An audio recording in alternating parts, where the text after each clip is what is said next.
नमस्कार, मैं हूं अर्चना और आप देख रहे हैं प्राइम टीवी। भारत में किसी भी काम की शुरुआत मीठे से होती है।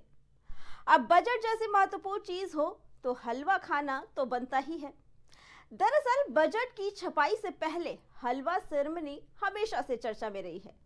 आजादी के बाद से ही इस अनोखी परंपरा को निभाया जाता रहा है। हलवा सेरेमनी इस बात का प्रतीक होता है कि बजट को अंतिम रूप दिया जा चुका है।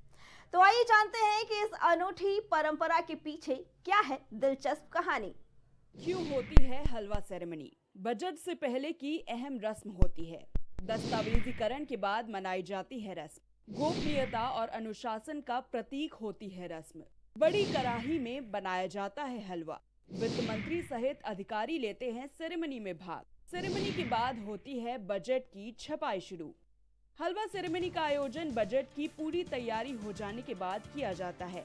इसका आयोजन वित्त मंत्री के बजट भाषण से पहले होता है।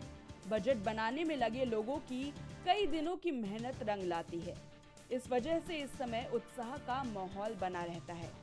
भारतीय परंपरा के अनुसार कोई भी अच्छा काम हो जाने पर मीठा खाने और खिलाने की परंपरा है।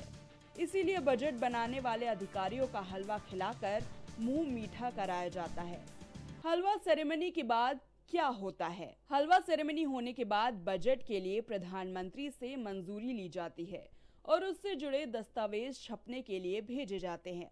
सुरक्षा के लिहाज से इंटेलिजेंस ब्यूरो यानी आईबी वित्त मंत्रालय के तहखाने में प्रिंटिंग प्रेस का औचक निरीक्षण करता है। साल 1950 तक बजट दस्तावेज की छपाई राष्ट्रपति भवन में होती थी, लेकिन उस साल बजट लीक हो गया।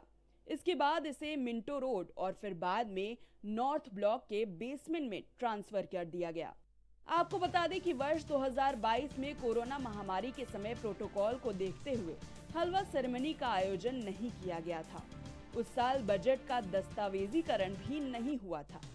उस साल इसे डिजिटल रूप में पेश किया गया था और उस समय हलवा सेरेमनी के बजाय मिठाई बांटी गई थी।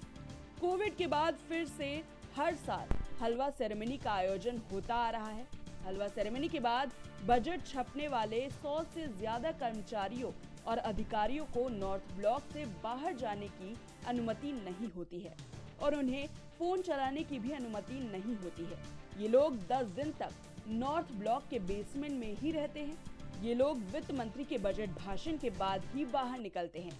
बजट से जुड़ी किसी प्रकार की कोई भी जानकारी लीक ना हो, इसीलिए ये नियम तय किए गए हैं।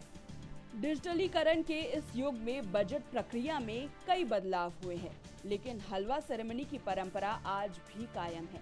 2022 और 2023 में बजट को डिजिटल रूप से पेश किया गया, जिससे बजट प्रक्रिया और अधिक आसान हो गई है।